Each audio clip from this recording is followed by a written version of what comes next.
Welcome to the Deep Dive, where we take a stack of sources, the articles, the research, the forgotten footnotes of history, and pull out the most remarkable stories and insights. Our mission today is to give you that shortcut to being the most informed and maybe the most entertaining person in the room when the conversation turns to the secret lives of words. And today, we are on a fascinating expedition. We're wading into the history of language, specifically into this rich, sort of strange territory of what happens when a person's name becomes so common, so absorbed into our vocabulary, that the person behind it is just forgotten. Utterly and totally forgotten. This is linguistic archaeology, really. It is. We're not just talking about vocabulary lists here. We're talking about the human drama, the scandal, the tragedy, and sometimes the revolution that's just silently concealed within words you probably use every single day. And the concept at the core of this whole deep dive is this word, the anonyponymous. I love that word. It's a perfect portmanteau. It is, isn't it? It describes a person who is both anonymous, so forgotten by most people using the word, and eponymous, meaning something is named after them. The biographical history just sort of vanishes, and all that's left is this linguistic legacy. And our mission is to restore that richness, to find the story behind the word. Okay, so if we're going to do that, we need a patron saint for this category, a figure who is maybe best known because the origin of his contribution is so wonderfully obscure. Right. We have to start with John Montagu, the 4th Earl of Sandwich. The man, the myth, the lunch staple. Exactly. The man who gave us the simple but, essential sandwich. The anecdote that saved his name from total oblivion is probably the only thing that keeps him from being fully anonyponymous. And what a story it is. He was a notorious degenerate gambler. Oh, absolutely. We aren't talking about a casual Saturday night at the tables here. No. The sources say the Earl would stay at the wagering tables for 24 hours straight. 24 hours. Locked in, just in the thrill of the game. He didn't want to suffer the indignity of having to get up, leave the action, and eat a full meal. So he improvised. He did. He asked his servants to stuff a slab of salt beef between 2 pieces of toast. This let him sustain himself and, well, his vice at the same time. And the people around him saw this and just started ordering the same as sandwich. And there you have it. The word was born. It's the ultimate irony, isn't it? This man is famous because he was too lazy or maybe too dedicated to his vice to walk away for dinner. And that's the thing.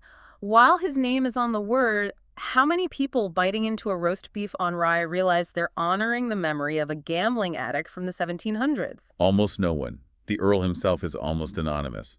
He's preserved only by this one slightly scandalous story. And that's why he's the perfect transition figure for us. He's right on the line. Most people have no idea who he was, but a quick search pulls up the story, saving him from true linguistic oblivion. Unlike, say, a martinet or a boycott. Exactly. Which brings us right to the core challenge of our deep dive, the criteria.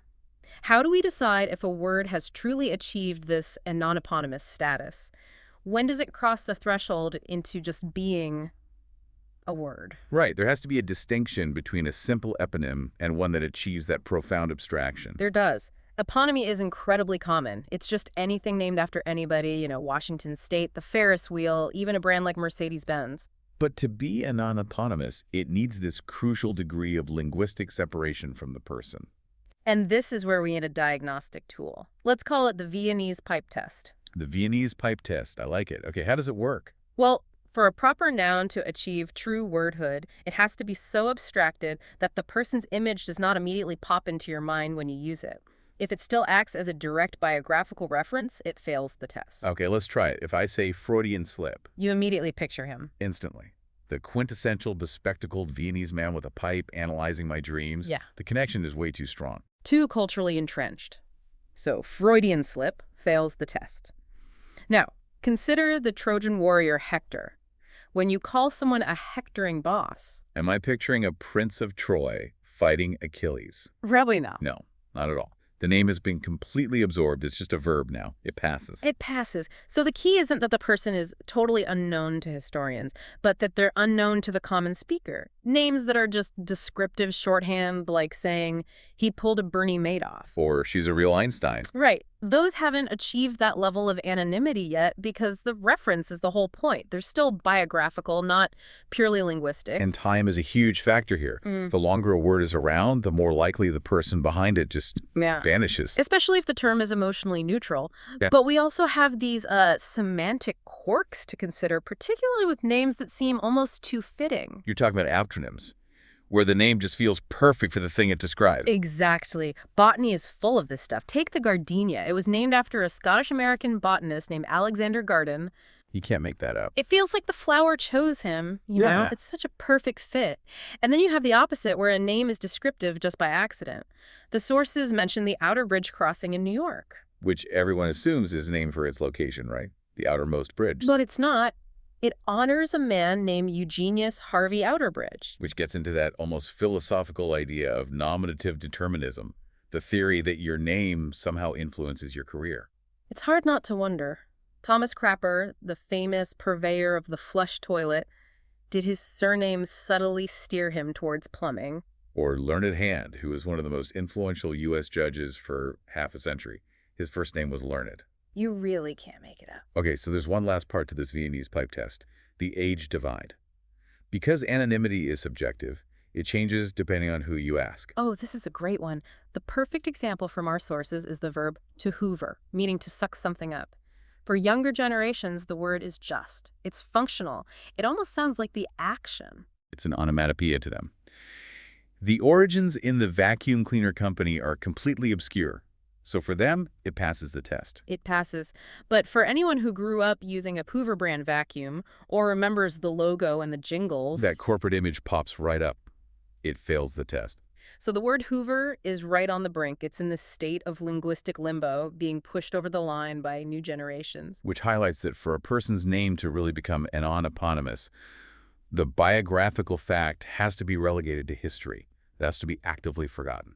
And speaking of history, let's dive into some truly dramatic figures. The revolutionaries and rebels who laid the groundwork for warfare, law, and protest, starting way back in ancient Greece. Let's talk about the concept of severity itself. We begin with the draconian dilemma, personified by two men, Draco and his reformer, Solon. So Draco is an Athenian lawmaker around 621 BC, and this is where we get the term draconian. We do, and it reflects the sheer cruelty of his statutes. When we say draconian, we mean excessively harsh, and his laws were exactly that.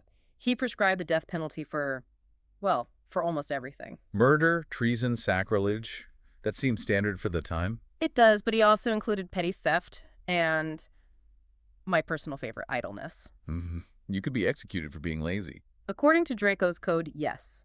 The source notes that when someone questioned the severity, the crotchety old Draco reportedly said he regretted he couldn't prescribe anything worse for the more serious crime. Wow. Okay, so there is a deep irony here, though, right? As horrific as the laws were, the very act of writing them down and posting them publicly was a kind of reform. That's a crucial point that often gets missed. Before Draco, justice was completely arbitrary, decided by the whims of aristocratic judges. At least now, everyone knew the rules, however bloody they were. But the laws were so hated, they created a political crisis. And that's where Solon comes in. Around 593 BC, yes. Athens granted him dictatorial powers to completely fix Draco's code. And his reforms were monumental. He's credited with creating what many see as Athens' first real constitution. He was. He got rid of capital punishment for most crimes, except murder, and lessened the legal distinctions between the rich and poor. Most importantly, he freed debtors who had fallen into slavery under Draco's laws. He basically saved the lower and middle classes. A true people's champion. The sources even note he reportedly set up state-sponsored brothels to make sex, quote, democratically available. A true progressive for his time.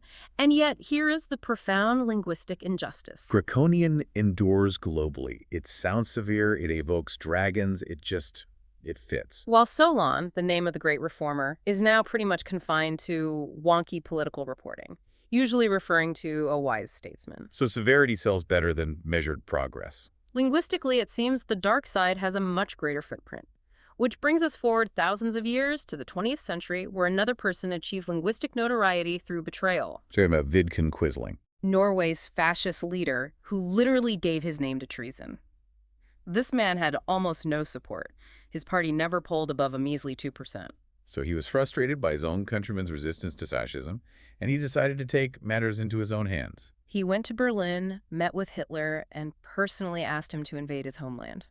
Just astounding. So when the invasion came in April 1940, Quisling seized the moment, announced a coup over the radio, and briefly declared himself prime minister.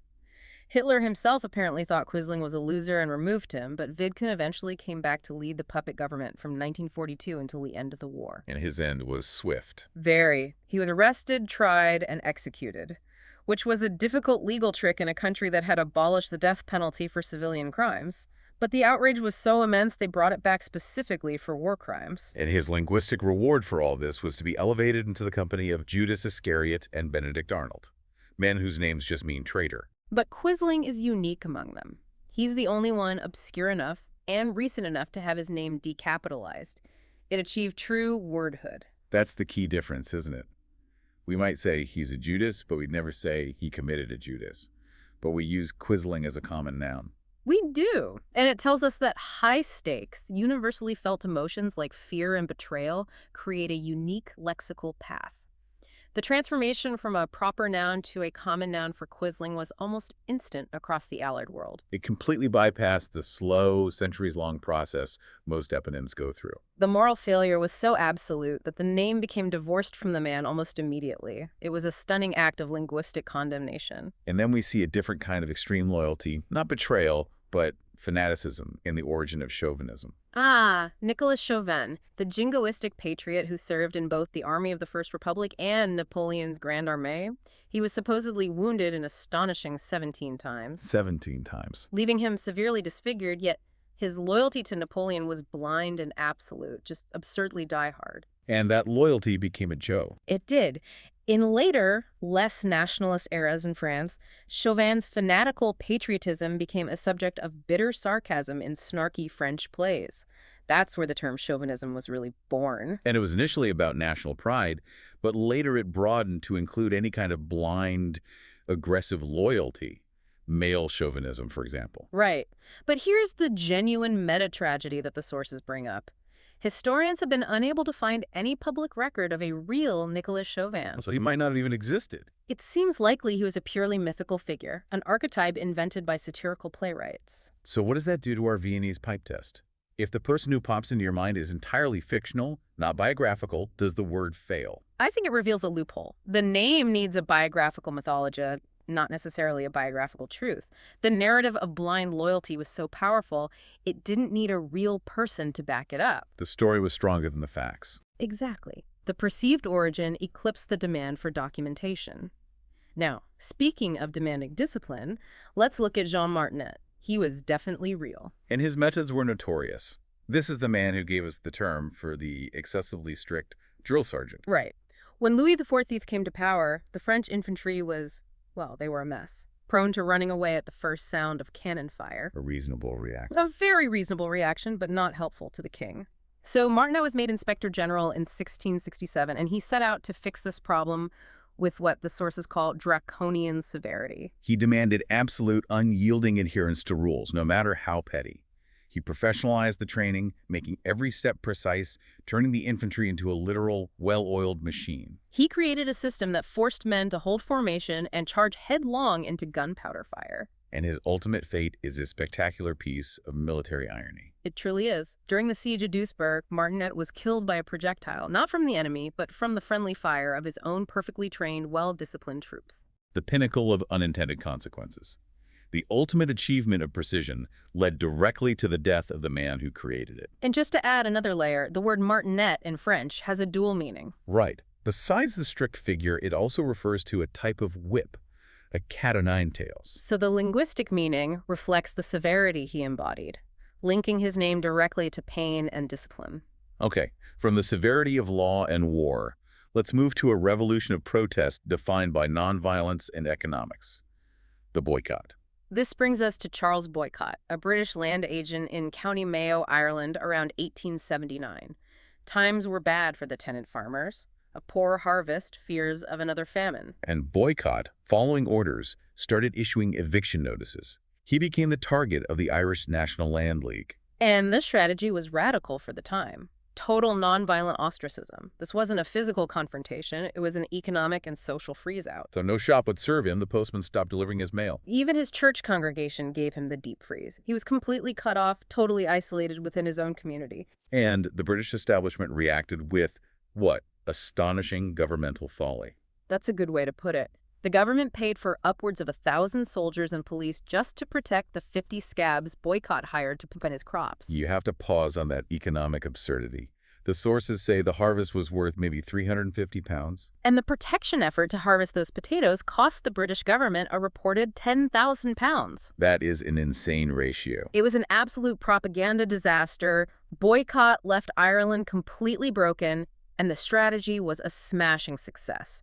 It forced the issue and led to legislation securing tenant farmer rights. And the word boycott spread across the globe almost instantly. It became the universal term. So universal that even Mussolini's Italy, in a wonderfully self-referential moment, put up posters saying, "Boycottar la parole stranieri," boycott foreign words. Using a foreign word to tell people to avoid foreign words, that's fantastic. That rapid universal adoption just proves how quickly that name became decoupled from the man. Okay, let's shift gears completely. From political revolutionaries to the quiet, foundational revolutionaries of innovation, starting with the origins of modern math. We're talking about the word algorithm, and the man is Mohammed ibn Musa al-Khwarizmi. Or algorithmus in Latin. Right. He worked at the House of Wisdom in Baghdad, which at the time was the world's most important center of learning. His most famous work, The Book of Restoring and Balancing, introduced algebra. Which became algebra. It did. But his greater contribution, in some ways, was spreading the Hindu-Arabic numeral system, the numbers 0 through 9 that we use today. The rules he laid down for working with these numbers, especially using 0 as a placeholder, were so revolutionary that his name, algorithmus, came to mean arithmetic across the West. They called it algorithm. And what was Europe doing at the same time? Still using Roman numerals. Which highlights this incredible intellectual deep freeze the Christian world was in. I mean, try doing long division with Roman numerals. It's almost impossible. Imagine trying to write 1984 as MCML XXEA5E. The system just doesn't work for complex calculations. So Al-Khwarizmi's rules and that system were the keys that unlocked modern science and engineering. They were. And his books were translated into Latin about 3 centuries after he wrote them. That slow adoption is a testament to how far behind Europe had fallen. The name algorithm eventually got confused with the Greek word for number and survived, justifying its place in the modern world purely through its necessity. Let's move from math to the dawn of electricity and a truly electrifying rivalry. Luigi Galvani and Alessandro Volta. This gives us galvanize and voltage. Galvani, a physician, accidentally discovered what he called animal electricity in 1781. The story is amazing. It's fantastic. His assistant touched a metal scalpel to a nerve in a dissected frog's hip, and the dead frog's leg just violently sprang to life. This supposedly happened right as another assistant was cranking up sparks on a nearby electricity machine. So Galvani was convinced this was some kind of electrical fluid produced in the brain, stored in the nerves, like a tiny biological battery. He called it animal electricity, and the process became known as galvanism, a term actually coined by his rival, Volta. And Volta completely rejected this theory. Vehemently. He argued that the current was produced purely by the contact of 2 different metals, the scalpel and the metal plate the frog was on. And that principle, the friction between 2 different metals, led him to invent the world's first battery. In 1800, yes, he stacked alternating discs of copper and zinc separated by brine-soaked paper. It was the world's first sustained electric current generator. Which got him the title of Count from Napoleon and basically ushered in the age of electricity. And their public debates and demonstrations, Galvani's twitching frogs, Volta's battery captured the public imagination like nothing else. And here's where science bleeds into culture. It was after discussing galvanism, this mesmerizing idea of shocking dead matter back to life, that a young Mary Shelley came up with the idea for Frankenstein. A truly enduring legacy. Now, speaking of transformative inventions, let's talk about Rudolf Diesel. The inventor of the engine, unveiled in 1897. And his engine was designed to be supremely efficient. But what's really incredible is his foresight about fuel. He had this almost prophetic vision. At the 1900 World's Fair in Paris, a diesel engine was run entirely on peanut oil. At the request of the French, who didn't have oil fields and wanted to explore other options. And Diesel reflected on this in 1912, just a year before he died. He wrote that fat oils from vegetable sources ensure motor power can still be produced from the heat of the sun, even when all our natural stores of solid and liquid fuels are exhausted. He was predicting biofuels and renewable energy over a century ago. A visionary man who had a tragic and mysterious end. In September 1913, he boarded a steamer to London, was seen on deck around 10 p.m., and was just gone the next morning. His body was found floating in the English Channel days later. Officially ruled an accidental drowning, though suicide was plausible given his recent mental and economic troubles. But the more tantalizing theory is conspiracy. Oh, absolutely. The sources detail three main ideas: that British or German secret services murdered him for U-boat engine secrets, or, the most popular myth, that the big oil trusts assassinated him. Because they were afraid his engine, which could run on crops and sunlight, would completely disrupt their control over the world's energy supply. So the death of Rudolf Diesel isn't just a footnote. It's a foundational piece of corporate espionage mythology that's built right into the name of the engine. It keeps the word from becoming fully anonyponymous. From the mysterious end of a visionary, let's move to a much less serious figure, the purveyor of the bathroom staple, Thomas Crapper. Crapper is the ultimate victim of nominative determinism mythology. Most etymologists agree the idea that he originated the word crapper is a myth. Right, because the word crap predates him. It appeared in 1846 when he was just a kid. But young Crapper did grow up to be an extremely successful purveyor of the flush toilet in London. He manufactured thousands of them. And here's where the plausible theory comes in. His company was known for emphatically marking his products crappers in huge letters. An American serviceman in London during World War I, seeing thousands of toilets marked crappers, just thought it was hilarious. It's the sheer ubiquity of the name on the object that seals it.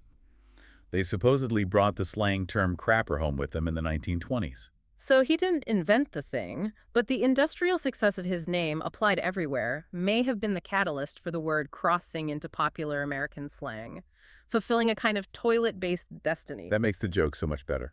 Okay, moving from the ridiculous to the severely regulated, we turn to morality, manners, and censorship, and we have a fascinating pair of censors. First, Thomas Bowdler, the wealthy English gentleman who gave us Bowdlerize. He provided the world with offense-free Shakespeare. His family Shakespeare from 1807 was edited to be entirely suitable for Victorian families. He'd replace God with heavens. And he'd make much bigger changes. In Hamlet, he changed Ophelia's death from a suicide, a grievous sin, to an accidental drowning to preserve her moral purity. Today, that seems just unbelievably presumptuous. But his version became a massive bestseller. It did, which also made him a figure of ridicule for his critics, who then coined the word after him. But here's the truly profound layer of irony. He didn't even do the work himself. His sister, Henrietta Bowdler, was the ghost editor. Her name couldn't appear on the title page because it wasn't considered proper for a lady to handle such lewd and vulgar material. So the censor was self-censoring, hiding the true editor out of prudish concern. It's the perfect metaphor for the whole Victorian era. It is, but Bowdler was just a polite English harbinger compared to Anthony Comstock in the United States, who gave us Comstockery. Comstock was the McCarthy of the Cold War against sin. He moved to New York City and was just horrified by the open prostitution, pornography, and birth control ads. So he became a tireless moral crusader, successfully lobbying Congress for the first Comstock Law in 1872. It criminalized mailing any obscene, lewd, or lascivious material. Which was interpreted to include contraceptives and even sexually explicit art. And crucially, Comstock himself was made a special agent of the Postal Service with the right to carry a gun and make arrests. Which he did with religious gusto. But the artists fought back. George Bernard Shaw coined Comstockery in 1905, calling it the world's standing joke at the expense of the United States. Shaw used it to encapsulate that American tendency toward extreme, hypocritical, moral authoritarianism. And in retaliation, Comstock actually investigated Shaw, which led to the arrest of people involved in the New York premiere of his play, Mrs. Warren's Profession. A satirical look at prostitution. And the irony is, Comstock's attempt at suppression just gave the play massive publicity and guaranteed its future popularity. The censor, trying to silence art, just amplified it. Proving the enduring power of Comstockery. Now we shift from moral prudishness to psychological extremity, looking at the kinky duo who define the opposite side of morality. The Marquis de Sade and Leopold von Sacher-Masoch, they gave us sadism and masochism. The Marquis de Sade, an 18th century French noble, His life was defined by excess and imprisonment. He was jailed repeatedly for assault and torture. He wrote his most depraved work, The 120 Days of Sodom, on a 40-foot roll of paper while imprisoned in the Bastille. He was freed by the Revolution, then jailed again by Napoleon for his pornography. He died in an asylum while having an affair with a chambermaid in her early teens. And the bizarre biographical footnote. He was short and really fat. Such a pedestrian detail for a figure who defined the extreme of cruelty. Contrast that with Leopold von Sacher-Masoch, who was the passive side of this duo. He wrote Venus in Furs. The book is about a man completely obsessed with being degraded and abused by a woman named Wanda, provided she always wears furs. It formalized the idea of deriving pleasure from being victimized. And his real life mirrored his fiction.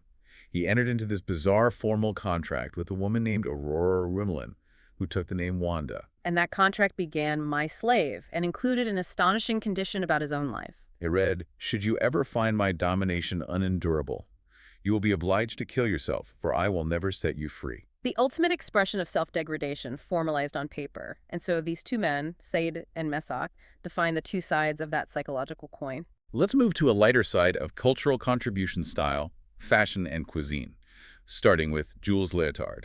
The man who gave his name to the most famous item of athletic clothing.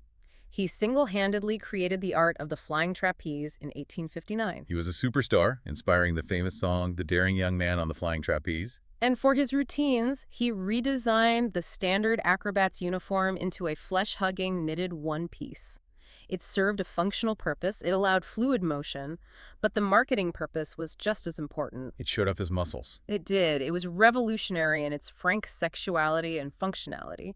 It quickly became known as the leotard, immortalizing the man who tragically died at only 31. From the circus to the battlefield Crimea, we get the cardigan. Named after James Thomas Brudenell, the 7th Earl of Cardigan, the infamous leader of the disastrous charge of the Light Brigade. A spectacular military mistake, yet he returned home a hero. He was meticulous, almost obsessive about his men's appearance. He spent a colossal sum, £10,000 a year, of his own money outfitting his regiment. And that fastidiousness reportedly included a knitted, button-down wool vest of his own invention that his men wore under their uniforms to stave off the Crimean cold. And because everyone wanted to copy the heroes of the charge, the cardigan became a widespread fashion statement. Fashion history also follows popular theater, which is how we get two hats, the fedora and the trilby. The fedora was named after Princess Fedora Romanov, the title role in an 1882 play written for the legendary actress Sarah Bernhardt. Female fans wore the hat as a statement of women's liberation. And the trilby, a softer hat, was named after the main character in the best-selling 1894 novel Trilby and was worn in the London play adaptation. And the plot of that novel involves the manipulative hypnotist Svengali, which gave us the words Svengali for a malevolent mentor. So two hats and a psychological term from one play. Now let's move to cuisine and Chef Auguste Escoffier. He's responsible for both peach Melba and Melba toast, both named after the Australian soprano, Nellie Melba. Melba toast is interesting. It was just what the sick diva could eat, thinly sliced, dry toast. But Escoffier's personal elevation of this bland item made it high elegance. Then there's Eggs Benedict. A stockbroker named Lemuel Benedict, nursing a hangover at the Waldorf, ordered a specific cure: toast, bacon, a poached egg, and hollandaise. The maitre d', Oscar Churkey, saw potential. He refined it, swapped ham and an English muffin for the toast and bacon, and put it on the menu. A culinary improvisation that became a classic. And finally, the Caesar salad, born during Prohibition in Tijuana. Cesare Cardini, an Italian restaurateur, was running low on ingredients in 1924. He quickly created the salad of romaine, croutons, parmesan, and a dressing of olive oil and raw egg. It became an instant hit with the movie star set. And the detail that shocks people? The original recipe had no anchovies. That flavor came from the Worcestershire sauce. And finally, let's turn back to botany and the naming conventions of Carolus Linnaeus. He and his fellow botanists would name plants after patrons, adding ischia to surnames. Which brings us to Bougainville, named after Louis-Antoine de Bougainville, who tried to be the first Frenchman to circumnavigate the globe.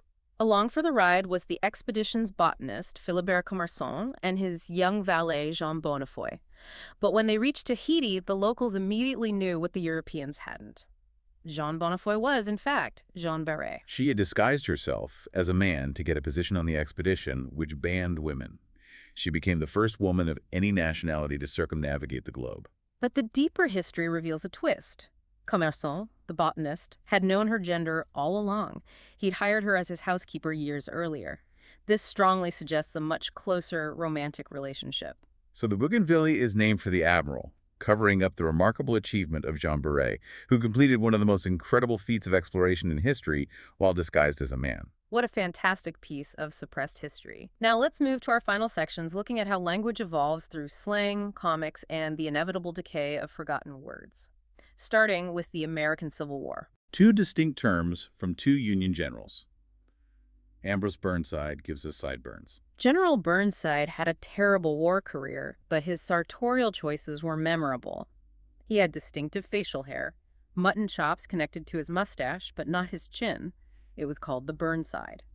And the word just flipped. It did a linguistic flip-flop. The hair receded from the nose until it was hugging the ears and became sideburns. And Fighting Joe Hooker gives us the slang term hooker. His headquarters became notoriously dissolute, a barroom and brothel.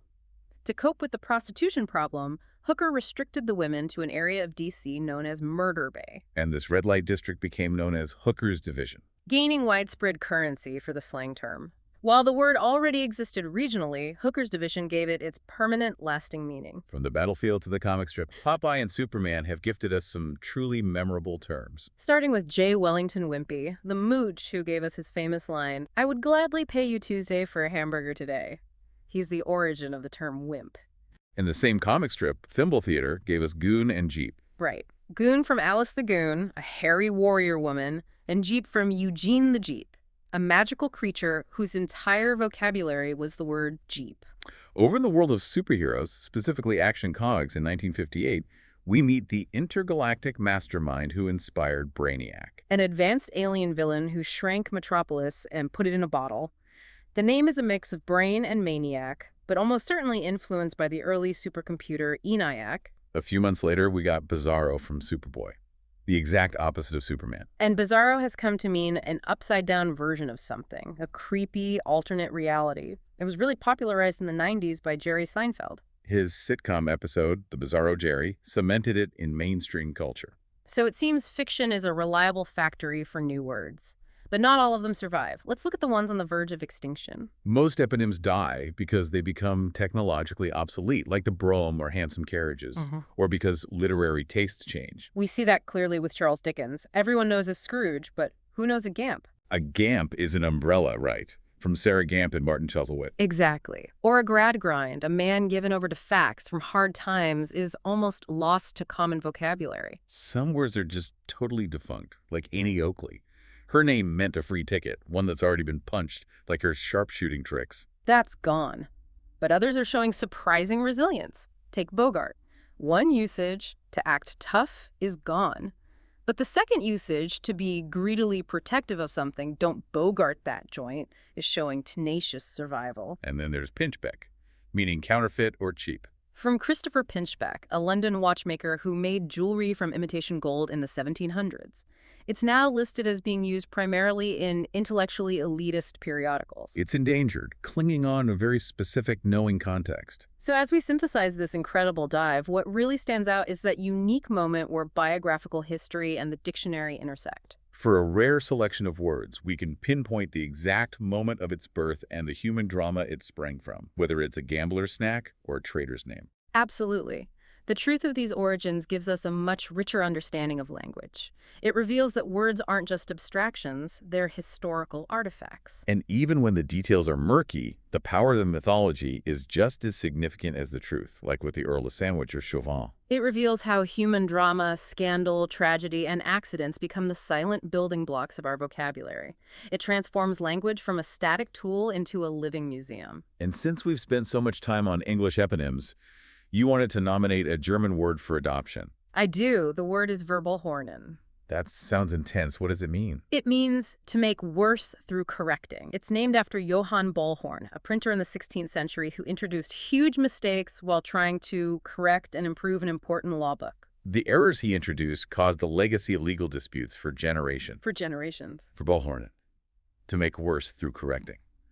That is a word we absolutely need in the age of instant information and retroactive editing.